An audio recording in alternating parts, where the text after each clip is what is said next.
Couple of Bills podcast.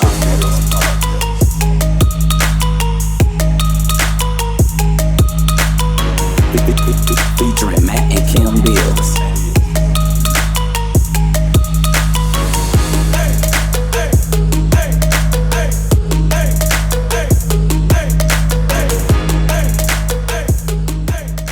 All right. Well, welcome back, everyone. Episode 6.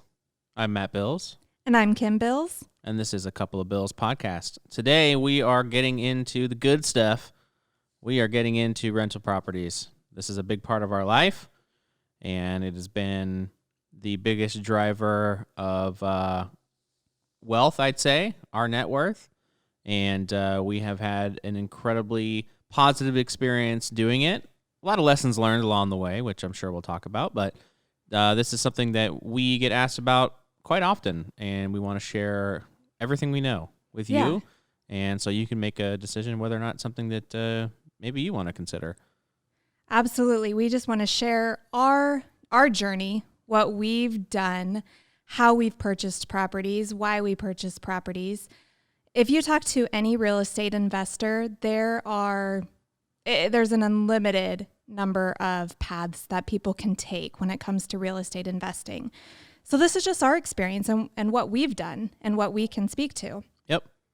Awesome. Well, so the first question, I guess, is why do we invest in rental properties? Yeah. So we currently own 13 properties, 14 if you include the home we live in. Yeah, so 13 rental properties. 13 rental properties. And our goal from the very beginning was to generate monthly cash flow. And that really was, you hear the term passive income all the time, right? Passive income being income that you're not directly having to go to work for every single day. And our strategy has, again, from the beginning, it really hasn't changed, has been really buy and hold. Yes. Our goal has never been about the appreciation of the properties. Now, of course, I think any reasonable person would agree that you want the value of your properties to go up. I mean, yeah. I think that's just and 99% of the time they will over time. Yeah, especially. But what's kind of nice about buy and hold, and it at least in my brain, it takes a little bit of that pressure off because, as you know, and of course you definitely know, being a real estate agent, the market goes up and down. If you look over the course of the real estate market over the last 100 years, you'll see it ebbs and flows. Right. And our big thing is, regardless of what the value of our properties are doing, there's still someone who needs to rent. There will always be people in need of a home. Yes, to live in. Exactly. So, and yeah, our goal has always been monthly cash flow. The idea that we had in our minds was, let's purchase enough rental properties so that we can retire early, if you will. Whatever early means, whatever date, whatever time in our lives that we kind of laid out for when we would like to be able to retire from our day jobs. Yep. And be able to, and retire from any job, real estate agent, photography for you, retire, anything. Stop working and be able to live on our rental income that we receive every single month. Yep. So essentially, rental properties for us is our retirement plan, or at least a big portion of it. Yeah. Yeah, absolutely. And this is something that we understand way more than stocks. Yes. It's tangible. Yeah, exactly right. It's tangible. We can go out to the house. Yeah. We feel that we can have a bit more control over investing in a rental property than investing in the stock market or in a 401k, IRA, whatever the case may be. Yeah, it's not to say those aren't decent vehicles to at least be a part of your retirement plan. We're not financial advisors. We are not saying one way or the other, do this, don't do that. But it is something that we can control far more than something like that. Yeah, for sure. And the traditional return, I would say, well, I know for a fact from doing the calculations, the return that we get on our investment properties outperforms that of a traditional, 401k. So we're going to dive into that and give you guys an example of what those returns look like, how to calculate them, and help just overall give everyone a better idea as to what we look at when it comes to evaluating a potential property. Yeah. So just kind of diving right into things, let's talk about how do we know what property to buy? What are we looking for when we're looking for a rental property? If you do any research on investing in rental properties, and I would like to preface this by saying that we're speaking about single-family homes, single-family properties. Yep. If you are looking into investing into multifamily properties, the game is often a little different. So when we are looking at a single-family home to buy, if you're out there doing research on that, most of the time you're going to see something that talks about the 1% rule. This is a general rule of thumb that when you purchase a property, the monthly rent price of that property should equate to 1% or more of the property value. So if you purchase a $140,000 home, that house should rent for $1,400 a month, if not a little bit more. If you are starting to look at rental properties and you're looking in a market where you talk to your trusted real estate agent or you talk to a property manager or somebody who is helping advise you on what a property would likely rent for in that market, if you're not seeing these values, if you are coming across properties that may not rent for that 1%, it may not be the right market or it just may not be the right property to look into. So the general rule of thumb is to keep that 1% rule in your mind. And really quick, and maybe we should have mentioned this earlier. So we live in Nebraska. So when you hear a rent price like $1,400 and you're living in California or DC, you might be like, what? Yeah. If a $140,000 house doesn't exist in any livable condition, up the price. You got to do what works in the market that you are in. Right. And so we're talking about Omaha, Nebraska. Yeah, and the surrounding area. So I think the average, I don't know if you know the average home price off the top of your head. Somewhere around 200,000, Yeah. maybe 250,000 this year. Yep. Yeah. So we are purchasing in good neighborhoods, low crime, but fairly small houses. I don't want to get into too much in terms of number of bedrooms and bathrooms and that sort of thing, because that does vary market to market, investor to investor. It really depends what you're looking for. But typically our properties will have 3 bedrooms. Some of them have 2 bedrooms and, 1 bathroom. Yeah. And that's typically what we find for around that price point. Yep. So when you're looking at properties, again, if you're not seeing that 1% rule of thumb, look elsewhere, talk to maybe other real estate investors that you might know, and just kind of ask, where should you be looking? How can you adjust your criteria? When it comes to how do people invest in real estate, this is a great topic as well. A lot of times, and Matt, I would say you and I had this thought initially before we ever really invested in real estate. I think you and I thought, well, the great real estate investors invest in all cash. Yes, that was 100% our early understanding is that, well, if we're going to do this, because again, remember early on, we were still kind of plagued with those societal norms of all debt is bad. All debt is bad debt.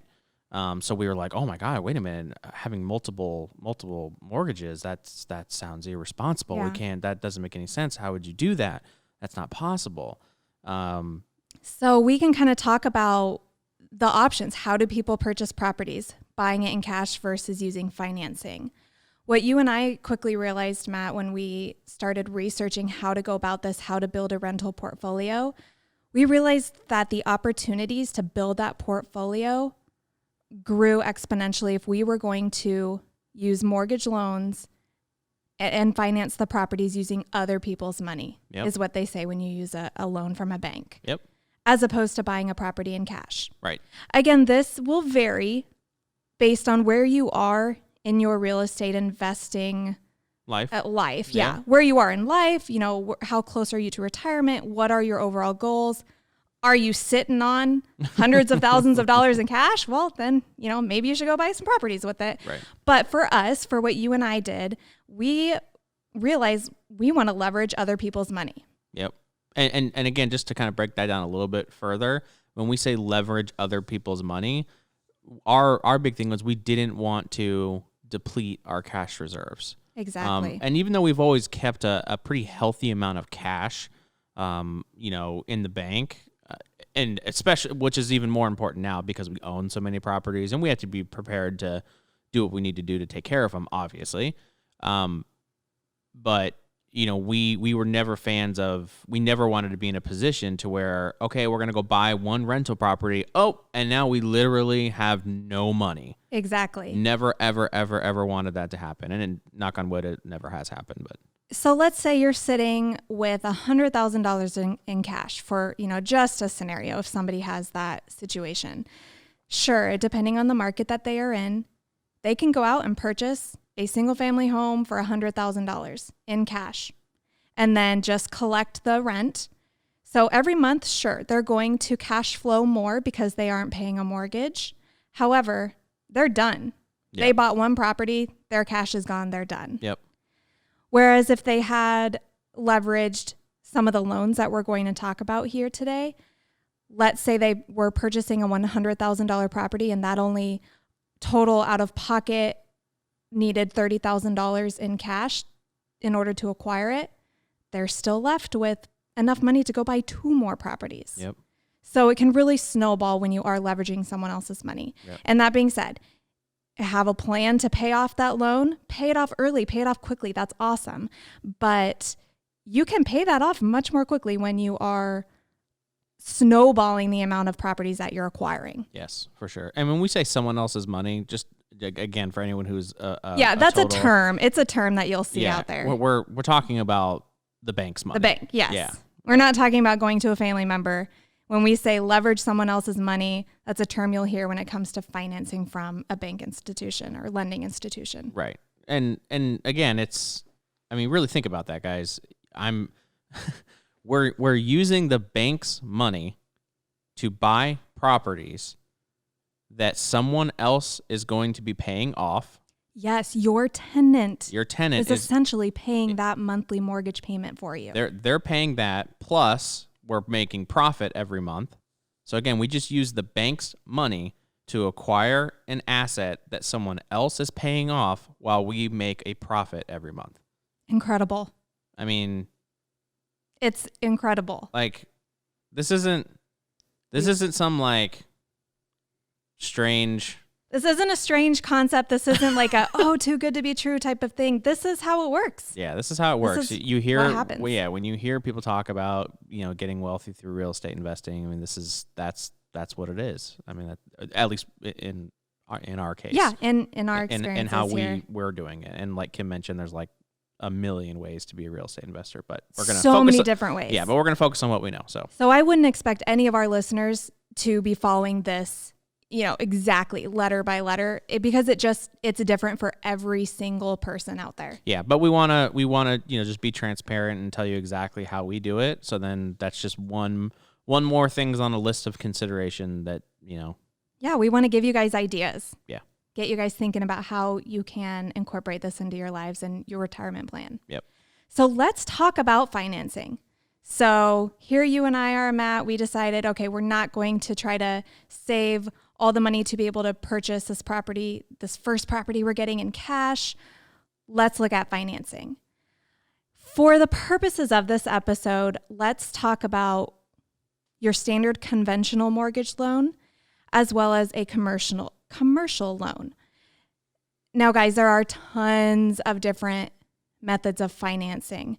Lots of creative financing. You have things called hard money loans, things called seller financing, a lot of different strategies that we won't be touching on today, but we're going to focus on the two, I'd argue, the most common types of financing for investing in single family rental properties. Conventional loan. This is your standard 30-year conventional loan. This is what people often utilize when they're purchasing their family home, their primary residence, but it can also be used to purchase rental properties. So this is going to be in most cases, again, we're just talking the most common scenarios here, a 30-year loan with a fixed interest rate for the full 30 years.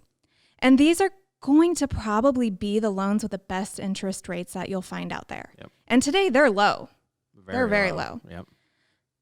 These are going to give you the lowest monthly payment because of the fact that it is amortized over 30 years. So the payments are divided into monthly payments for 30 years. Does not mean you have to keep the mortgage that long, but that is how the payments are calculated. And this type of loan is going to require a 20% down payment. So that's the main difference that you're going to see with a conventional loan being used for an investment property or rental property versus for your primary home. It will need that 20% down.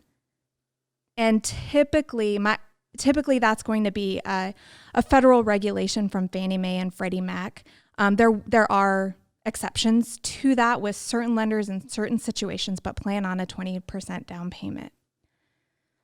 The other type of loan I mentioned is a commercial loan. This is going to be often you can get this at the same lending institution as you could a conventional loan in many cases, but you'll be working with a different side of the bank, the commercial lending side. These are typically going to be a 5-year loan or a 10-year loan. In most cases, I'm seeing a lot of 5-year loans, at least in my area here. But the good news is that they will still be amortized over 20 or 25 years. So what that means is in 5 years, if it is a 5-year loan, at the end of the 5 years, if you have not paid it off, you do have to refinance it and get a new loan or make an extremely large payment and pay it off at that time. But the good news is because it is amortized over 20 or 25 years, the payments are going to be fairly low and similar to that of a conventional loan.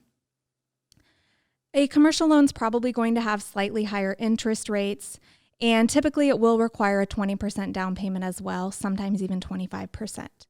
So as you can hear just with the broad overview of those two loan types, a conventional loan, I would say many people would argue, is the easier choice, smarter choice, better choice, just because it has better terms. Yep. So that's what we did. You and I, Matt, we got conventional loans for the first many properties that we acquired. Yep. And as an investor, you can have anyone can have 10 conventional loans at a time. So for us, when we were starting out, we had our primary home as well. And so that was one. Yep. So we knew we could only get up to 9 rental properties using that standard conventional loan route. Yep. So most people would argue, again, that until they've maxed out those 10, they're probably going to go down that route and just go with a conventional loan. Yep. So, and before we move on to the next section, I know that people are listening are saying, whoa, 10 mortgages? Whoa. Like a lot of people, and trust me, we being in this business, we understand that, a lot of people have trouble just getting approved for one primary mortgage, right? So this is where this goes back into something that we've talked about on pretty much every episode, is your overall financial health is absolutely critical, guys.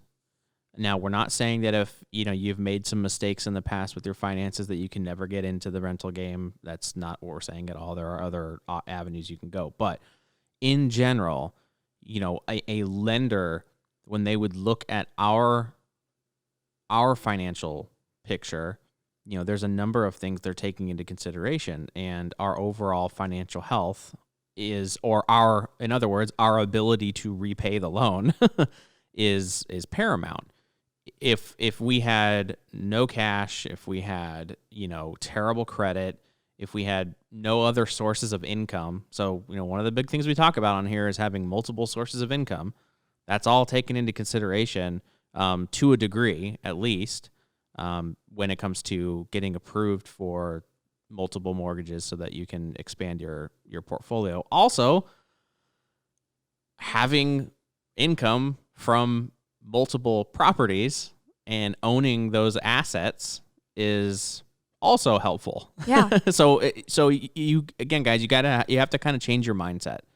It's not that, oh my gosh, if I have multiple mortgages, that's going to mean that means I'm not going to be able to get, that's going to make my financial health look really bad. That's not true. Because those are, again, you have to change your mindset in terms of good debt versus bad debt. This is building wealth. Correct. And when it comes to starting out with your first investment property, talk to a local lender early in the process. I do recommend working with someone locally, someone who is going to invest time in you and be available to you whenever you have questions, and talk to them about what your goals are. See if you would be able to get approved for this loan today. If not, what do you need to do to prepare yourself to be able to make a purchase perhaps in 6 months or a year from now? This all happens over time. Yep. You and I, our first year, purchased one property. Yep. The next year, one more, because we wanted to save up that 20% down payment every time. And it takes a deliberate effort to do so. Yeah. But then as you acquire more and more, if you're wanting to build a fairly large portfolio, you can get that faster and faster and faster by saving, in part, the monthly rental income that you are receiving on the properties you already have. Yep. Another thing that I know someone is probably thinking, because we've been asked this before, is, aren't you scared? Aren't you scared having that many mortgages? Aren't you scared that something's going to happen? And I can say no. I'm not at this point. We are so confident. And let's also be very clear. We are in a very privileged position to be able to say that, no, we're not scared. And when I say that, I mean, we are overall, when we look at all of our businesses all together, we make enough money to where we can still sleep okay at night, knowing that if, for example, a renter, maybe we're doing some remodeling on a property, and we know that a property is going to be vacant for, a couple of months. This year, for example, we were remodeling 2 properties. Yeah. And then COVID. We had contractors who got COVID. That was a 2-week delay for that. We had appliances that couldn't get delivered for weeks. Cabinets for weeks because because of COVID. So you're talking about time that elapsed where we, as the owners of the property, had to pay the mortgage. So we were paying multiple mortgages each month. But again, that's where it came into, and again, I'll try not to be too preachy here, but, this is the whole, just because our net worth is over $1 million doesn't mean that it wasn't when we started, though. No, that's the thing here. Yeah, that's very true. But my point is that, we're still making sound financial decisions then, and we're still making sound financial decisions now, so that if a property is vacant for a number of months for whatever reason, and it doesn't happen very often, but when it does, we're not sweating. We're not freaking out and losing sleep because we know we have to cover the mortgage. Do we want to cover multiple mortgages? Hell no. What? And essentially, at this point, especially since we have 13 properties, if we don't have income coming in on one property, that mortgage payment is being paid by the collective net income from the other properties that are occupied at that point in time. So, okay, think about that, guys. So, from other episodes, we have multiple income streams. And again, now I'm talking about our current state. Multiple income streams. But in order to pay those other mortgages, we're not touching Kim's real estate money. We're not touching my photography money. We're not touching my jewelry business money. We're not touching any of that. That's literally you've got this entity that's sustaining itself. Exactly. And that's a good mindset to have. think of your rental properties as its own business. Right. You want the income to pay for the mortgage. You want that business to pay for itself. You don't want to be, aside from the initial cash investment, Sure. the down payment, if that's going to be money that you have earned elsewhere. But essentially, that business should be self-sustaining and bring in income. Yep. Absolutely. So kind of referring back to those two types of loans, conventional loan versus a commercial loan.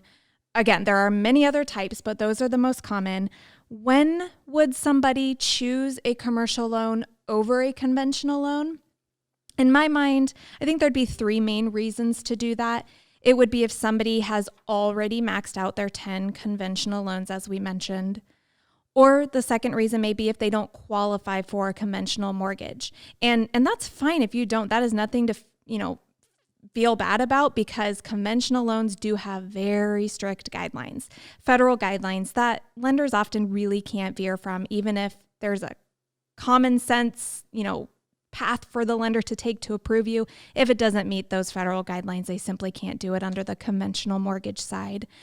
And then the third reason would be if they wanted to purchase the property, the investment property, under an LLC. That's not something we'll dive into too deep on this episode, but some people want to purchase an investment property under an LLC. And if that's the case, you have to use a commercial loan to do so in most cases.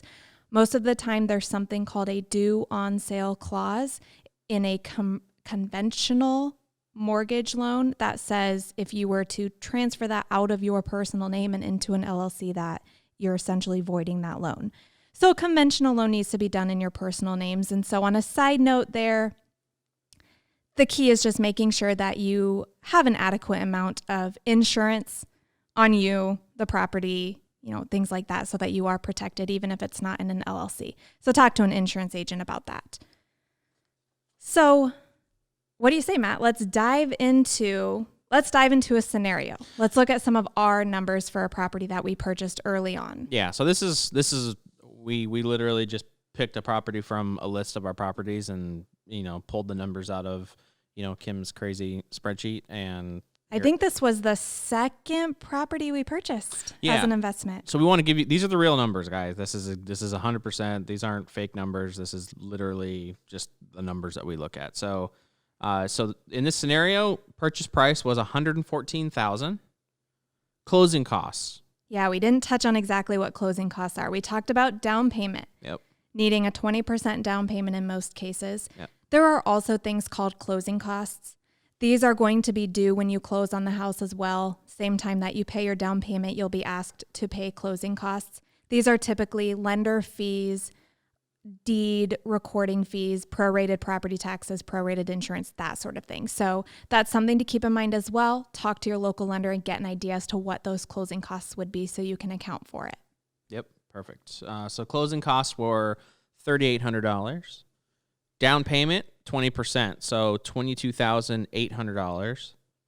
And then we always go into properties and do put the Matt and Kim touch on them, make sure they look awesome.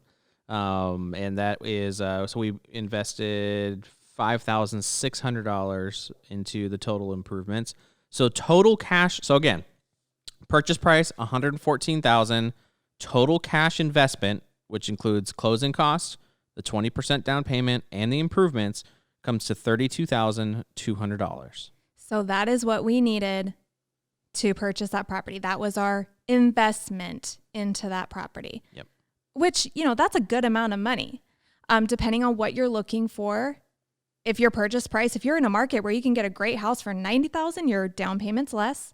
If you're finding a super move-in property, move-in ready property where you don't have to do anything to it, you don't have to do any improvements to it, then great. Those do exist, by the way. They do. I don't want anyone to think that, you buy a rental property, you have to go in and gut the whole thing.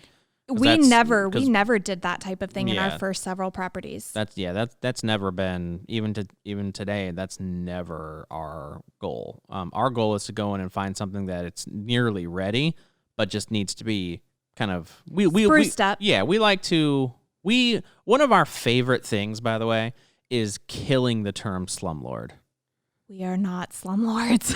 Right. I cringe when I cr- hear it, and I don't it- want them around. it makes me so angry because, well, A, we've rented before. You know, when we were first moved in together, we lived in an apartment, and nothing. And would, honestly, that's why we ended up buying our first home, because we couldn't get a mold situation rectified. yeah, Slumlord. yeah. No. So that again, that's one of those things where we like to take care of our tenants. You know, we are, when we say investors, we've invested not just our time and our capital into these properties, but we're investing in our future. And like it or not, your tenant is playing a part in that future. For sure. These are your proproperties. Yeah, when you that own tenant them. moves out, that's your property. So whatever condition they leave it in, it's your responsibility to take care of it. And so we always make sure that, and we should say we don't have a property management company. Because I'm a real estate agent. Yeah, it's, Kim's, obviously very comfortable doing that. And, we just simply, we're attentive, we're responsive. So with that in mind, those types of property managers do exist. There are exceptional property managers out there. I would recommend interviewing a few. Yeah. And really find one that's on top of things. Yeah, there are. They are worth every penny. For sure. Yeah, if you can get a good property manager, that's awesome, and hang on to them. So anyway, my point in saying that is that, we just simply, we like to put our personal touch on the properties when we get them. Right. So that you'd be surprised if you go in and you put a nice little subway tile backsplash up, it really improves the look of the kitchen. Yeah. And it overall just gives this nice, updated, homey feel to it when a potential renter walks in. Yeah. And in exchange, you can ask slightly more for the rent price when you do things like touching up the paint, maybe some new carpet, something like that. So that's what you and I have decided works for us. Yeah. And of course, there's always a line that you have to kind of balance of, don't over renovate a property. Because remember, you're not living there. It's not your house. It's not your house in terms of your primary home. You're not living there. Right. So as an example, if we're going to put a nice backsplash up, we get the tile that's on sale. That still looks nice. Yes, exactly. Is it my personal style, like my dream backsplash tile? Well, of course not, because I'm not living there, but it's a super nice tile and it's the one on sale, and that's going to be what makes sense to do. And you want your renters to also take pride in where they live. Because when your renters, they take pride in where they live, they're going to take care of the property in most cases. You bet. So, yeah. Anyway, all right. So with that property. Yep. So again, sorry, went on a tangent, but purchase price $114,000, total cash investment $32,200, rent price is $1,400, so $1,400, and per month. That's per month. Yep. And then PITI, which is principal, interest, taxes and insurance. Sorry. So that is $725 a month. So that is our mortgage payment. When you get a conventional loan, your mortgage payment includes all of that. So we just call all of that the mortgage payment. Yep. And then so if anyone's following along and doing the math, that means our net rental income on that property every month is $675. So that one house is bringing in $675 in net income. That's awesome. $675, guys. And yeah, that doesn't take into account your miscellaneous maintenance here and there. Sure. But one reason why you and I have decided to improve the properties when we get them to an extent is so that we can also catch potential maintenance issues up front before we even get a tenant into them.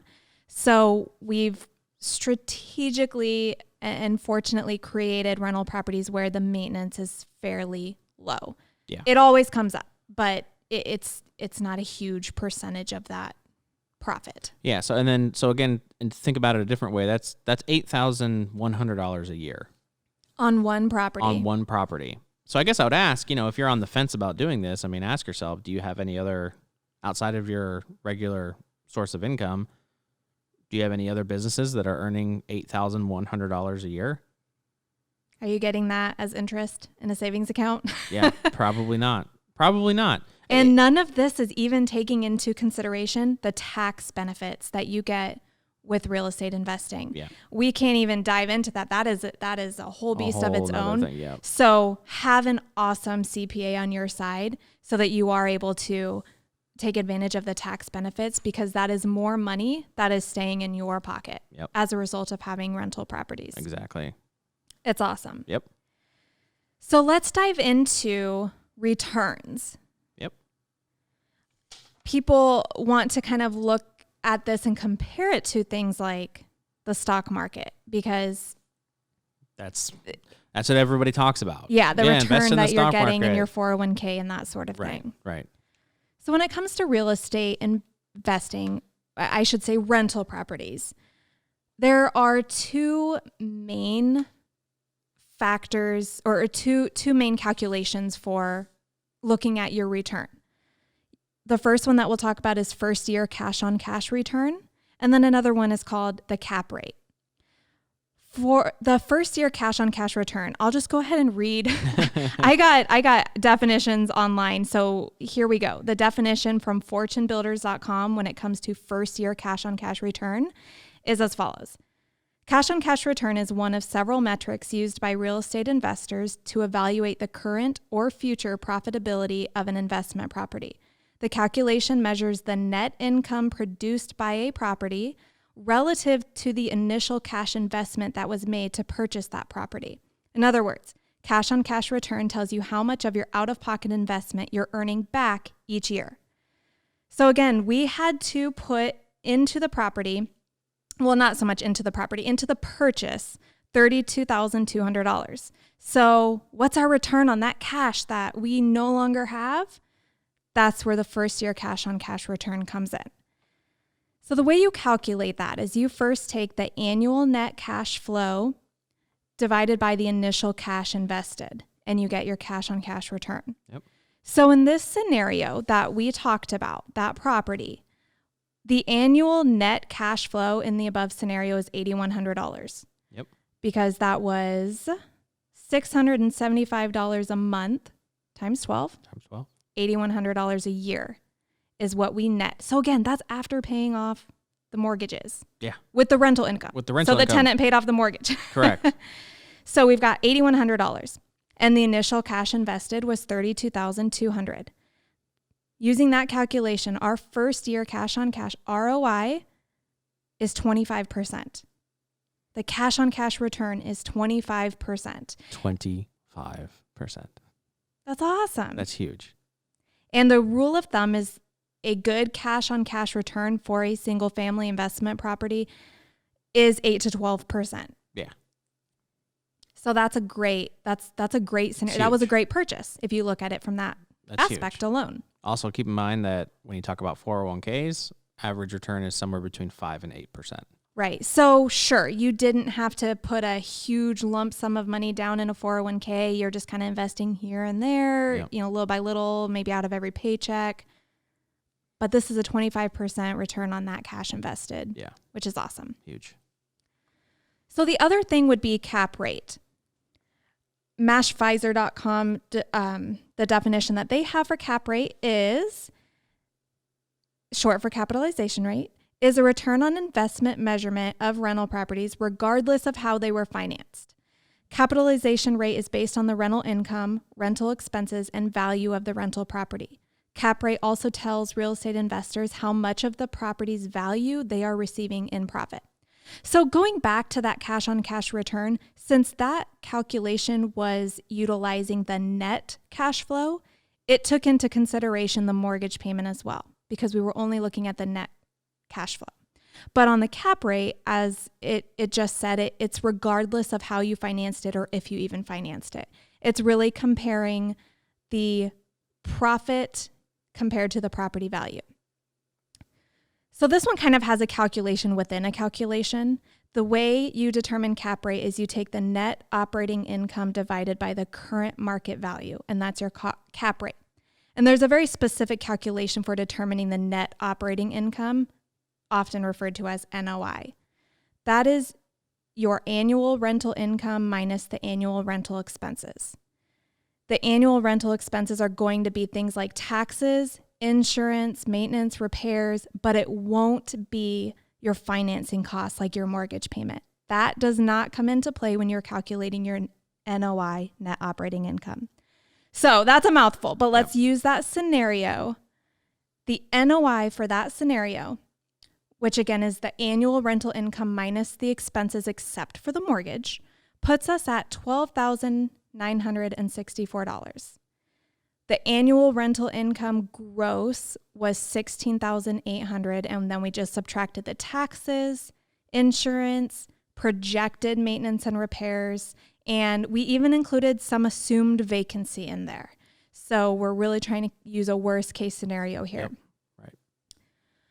So going back to how do we get that cap rate number? We take that NOI, $12,964 divided by the current market value of the property, which in this case is $140,000 today.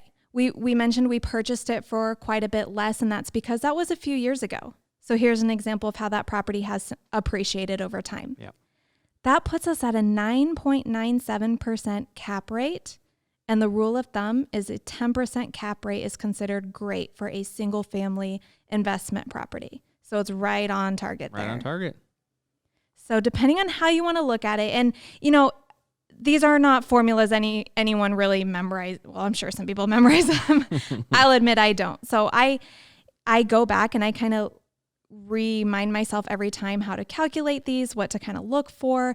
But if you are a numbers person and you like to dive into this when it comes to purchasing or looking to purchase a specific rental property, these are the two ways to start. Yeah. The two formulas I'd start with, cash on cash return and your cap rate. If you are not a numbers person and you don't want to dig into that and you just want to go by the 1% rule, make sure that the rent is 1% of the purchase price. Some people do that too. Yeah. Very good. Awesome. All right. And so with that in mind, if you are going to build a portfolio with a lot of rental properties, treat it like a business. Have some spreadsheets in place and have these calculations fairly handy. It will certainly help you if you are going to acquire more properties and you're looking at other lenders and are trying to go through the pre-approval process for some mortgages. If you can show a lender that you have calculated these things and you can show them the profitability of your properties, you are in awesome shape. Yeah, that's a really good point. You're talking about not just investment in your money, but obviously you're providing a home for someone to live in. This is not the kind of business that you just kind of. It's not a hobby. It's a business. It's not a hobby, and it is serious. You're dealing with some pretty heavy stuff. So if you're gonna get into it, get into it. Yeah, and I don't want to overwhelm anyone either. I'll admit that for our first, 5 to 7 properties, I had not dug into these formulas and numbers. We knew that we were earning a great cash flow on the properties, and that's what we were looking at. Yep. We were investing where we live, which may not be the right case for everyone, but for us, it worked out well. So I did feel that we knew the market. We knew we were making a good purchase based on what we knew about the market and then going back to the cash flow of the property. But it wasn't until we had maxed out our conventional mortgages, or for whatever reason it was that we decided to explore the commercial lending side. Yeah. That was the first time that the lender asked me to provide the spreadsheet of our rental property analysis. Sure. And I realized, oh man, we don't really have that in place. So my point though is that we've never been flying blind. Of course not. Yeah, we always have a good idea of the numbers to a degree. Always have the numbers. Always know what you're going to net on the property and everything that we already talked about. But as far as calculating a cash on cash return or ROI, no, totally, that's what I'm referring to. Yeah, and my point is that for anyone who gets into this, if you're not a numbers person or you're not someone that is into, tracking even the most basic of things financially, this all goes back into, you remember a few episodes ago when we were talking about budgeting and doing even the most basic of tracking to know where that mindset all plays a part. So, those disciplines all play a part. So, it's all relevant to, if you go into the rental game, having at least some level or developing some level of comfortability around tracking. Yeah, I could argue that if you are not tracking and you want to invest in rental properties, that's where you will run into trouble. Exactly right. That's where, and that's what I mean. This isn't something where you just go in, you get a loan, and like the old infomercial says, set it and forget it. Right. Which, by the way, was a really, really cool infomercial. I used to watch that. If you ever stayed home sick from school and, you're watching like Jenny Jones or The Price is Right or Wheel of Fortune, there was always that infomercial with the guy. I don't know his name. I forgot his name. But he had the rotisserie chicken thing. I have no idea what you're talking about. Oh, I know someone out there does. By the way, wherever you're listening to this, if you're listening, be sure to comment below if you know what I'm talking about. His tagline was "Set it and forget it," because you just put your food in and you set it and you forget it, and it was just a great infomercial. Yeah, don't set it and forget it with your rental properties. Yeah, your rental properties are not rotisserie chickens. So, I've talked about this before. I sit down first of every month, and I keep a log of the rental income for the previous month, rental expenses, everything like that. So stay on top of it. Yep. But don't feel like for every potential property you want to invest in that you have to do a super deep analysis. Again, some people will, some people want to. That's awesome. Other people want to go off of, does it make sense from a cash flow perspective? If you're working with a real estate agent, have them just run some comps for you, confirm you're not significantly overpaying for the property, and go that route. Yep. Feel comfortable with what you're doing. Yes. I don't want this to be overwhelming for anyone. Right. And again, if you have an awesome property management company, they can help you out. They're often such a great resource for that sort of thing. Absolutely. So let's talk about the freedom number. The freedom number. I love that. Freedom number. So when Matt and I mentioned at the beginning of this episode that this is our retirement plan, we want to be able to one day, if we are traveling and not, essentially working, yep, can we live on our rental income? Right. That's our freedom number. If you guys are interested in kind of going the same path, having rental properties be a huge part of your retirement plan, I recommend determining your freedom number. And what that means is calculate how much income you need monthly to pay for all of your bills right now and in the future. If this is something you want in the future, then calculate what you think your expenses to live are going to be in the future. How much do you need for discretionary spending as well to live your ideal life? So what you and I, Matt, may need today to cover all of our bills may be different if we're looking at our ideal retirement life of traveling. Mm-hmm. So look at that, and that's going to tell you your freedom number.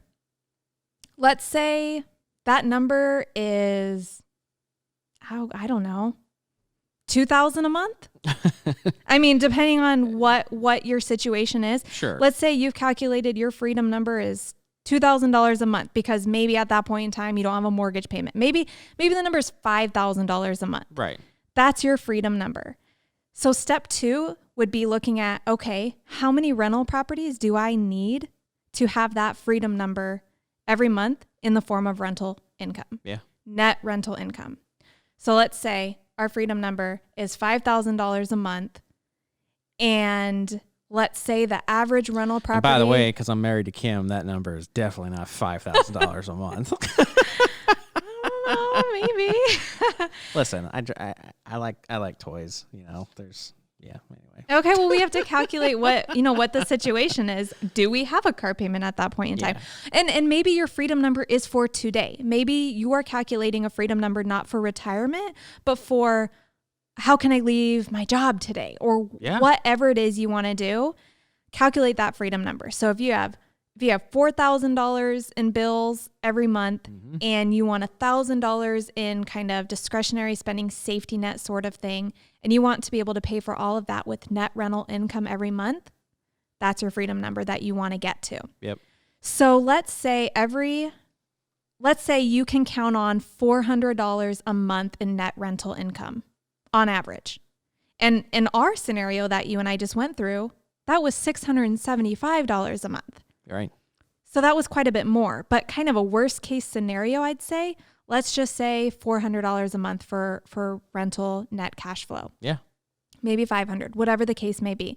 Use that number to then determine how many rental properties do you need in order to meet that or get to that freedom number. Totally. So it's yeah. So, sorry, I'm just doing some calculations. I'm sorry. We're taking out the calculator here. Well, cause I'm just thinking like, you say someone might be thinking $400 a month. Boy, that doesn't sound like very much, but $400 a month again, and we're about having multiple properties. So let's say you get to a point, let's say worst case scenario, you have 13 properties and they are all earning $400 a month. Which I feel like is kind of a worst case scenario. Yeah, right. So okay. It really depends on your market. I shouldn't say it's worst case. That could be awesome in some markets, and that's perfect. That's great. But if we're talking about where we live in Nebraska, okay, well that's $4,800 a year for one property. Multiply that by 13 properties. That's $62,400 net income. That's more than the average household income in the United States of America. And that's after using the income to pay off the mortgages as well. I mean, so that is truly ending up in your pocket. Right. I mean, guys, think about that. That's huge. You kidding me? It's awesome. And think about it, this is kind of down the road when you're no longer in the growth mode. Let's say you've acquired multiple properties. You feel comfortable that you've acquired the number you want to acquire. And now your goal is using all of that net rental income to pay them down quickly so that you can, let's say you're 5 years away from retirement and you're done purchasing. You want to pay them all off so that you can retire in 5 years with an even larger amount of net rental income because there's no more mortgage. I mean, that number, that's a great number. That's awesome. That's huge. Yeah. So that's a whole nother ball game, guys. Think about that. We've been talking about net figures. So after calculating or taking into consideration, PITI. Yeah. We're assuming that they all have financing on them. Right. I mean, when you get to a point where all of them are paid off. Yeah. That's big. And some people never pay them off, which makes perfect sense in a lot of cases too. Sure. So that's why everyone's scenario, everyone's journey is going to be different. Yep. But I mean, wow, talk about options. Yeah, seriously. It's awesome. It's awesome. So if you want to go down this path, if you're thinking real estate investing is for you, hopefully this was helpful. There are so many amazing resources out there at our disposal.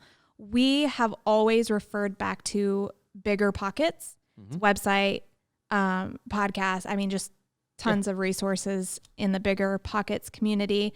That's been awesome. Go out there and research different strategies, kind of think about what you think would work in your scenario. I mentioned before, get an awesome CPA because none of this even talked about the tax savings and the tax benefits. That is more money going in your pocket that we haven't even talked about here. Yeah. And it's not all, I mean, cash flow is important, building your net worth is important. And, but also taking advantage of the insanely complicated tax laws in our country is also important. Yep. And, obviously you want to do things legally and accurately so you don't find yourself in hot water. So make sure you're, like Kim said, you work with a good CPA. Sit down and have a conversation. Make sure they know, like, seriously, like, picking a CPA, I mean, it's not like finding someone to, I don't know. You want to make sure that they are familiar with like it's real estate investing. Yeah, you're bringing someone into the fold and into your business essentially. So you need to sit down and like have a conversation with them and actually make sure they understand what your goals are and the full picture so that they can, do their job to the best of their ability as well. So just make sure you take that part of the process really seriously. Yeah. But as we wrap things up here, decide if this is the right path for you. When we first started, we didn't have podcasts, weren't really a thing. We obviously had access to the internet and we certainly leveraged that, but we're doing this because this changed our life. This changed our life for the better. It really did. It did. It has put us in a position to do a lot of the things that we really love in life. And that's really what we want for anybody. If that's it, we want to see people succeed. We don't want to see people worrying about their bills every month. That's the thing that's all we hear about. You turn on the news, you hear about people who are struggling financially and it's freaking heart-wrenching to hear about. You hear people losing their homes. You hear about people having to sell their belongings. You have people going into extreme bad debt out of necessity in order to live.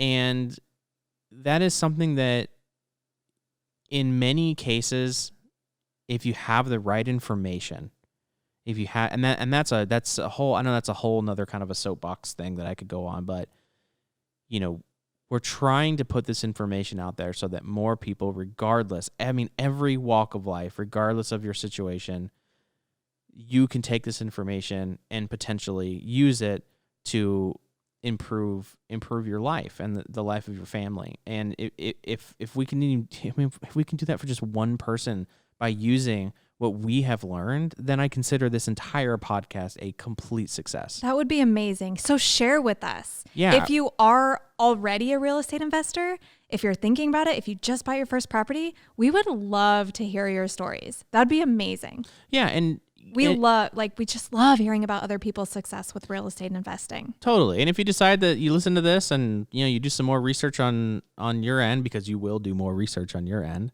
and you decide that this isn't the right path for you and for your family, that's okay too. I'm not going to lose any sleep over it. I don't think anyone should do this if they are not completely comfortable with it and confident in it. Yeah. I mean, honestly, we're putting this information out there and I'll be a bit blunt about it. The people, we were asked recently, why are we putting this information out there for free? Why are you putting this? People would pay to have this information. Here's the deal. We have been very fortunate. We've worked hard, but we've been very, very fortunate, and we're in a place I mentioned earlier. We are in a place of privilege, both in our experiences as well as our information. Because when I talk about you hear the term the 1%, talking about the wealthy, right? I view the 1% as not just. I don't immediately equate the 1% with money. I equate the 1% with information and knowledge, and they've used that money or used that information to grow businesses and positively and constructively take advantage of the situation around them to build a better life for them and those around them. And that is really our goal here, is putting that information out there for free so that people can take advantage of it. People who are listening, you're either going to take advantage of it or you're not, and that's, and I know that there's someone listening. I hope that there is someone listening who has been waiting to hear this information and sees our example and saying, wow, I knew this was possible. Oh, guys, it's possible. Yeah. It is so possible. I knew this was possible and I want to do it. And just know that it is. But as always, we are not financial advisors. We are not attorneys. We are not CPAs. We are not. So you are responsible for your own decisions. But we are simply just sharing our experiences. So be sure to consult with your licensed professionals before doing anything with your money. We are not responsible for what you do with that. And we threw a lot at you guys today, especially a lot of numbers. So let us know if it alluded to more questions. What do you guys think? Do you have more questions, more things that we should answer for you guys or explain?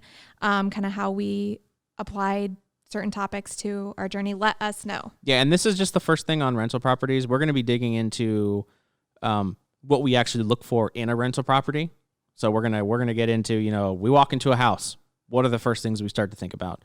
We'll do a whole episode on that, and much more. Let us know what you want to hear about when it comes to rentals. Yeah, for sure. We love talking about it, so let us know. Yeah. So we are going to wrap it up. We're coming up on an hour now, and guys, thank you so much for everyone who has been listening. It's kind of insane. There's been the feedback has been awesome. The feedback's been amazing. Guys, please, if you're listening on Apple Podcasts, which we know the majority of you are because I see those analytics, please take a second and go out and give us a rating on Apple Podcasts. It helps elevate the podcast and make it more visible to more people. And we really want this message to get out to as many people as possible. So if you're listening, please go leave us a rating. Comments help as well. And be sure to go and follow us on Instagram. We are A Couple of Bills Podcasts on Instagram, as well as our YouTube channel. Please go subscribe there. And thank you guys so much for listening. We really, really appreciate your support. And we look forward to the next episode. Stay safe, stay healthy, and be a good person. Thanks, everyone. Thanks.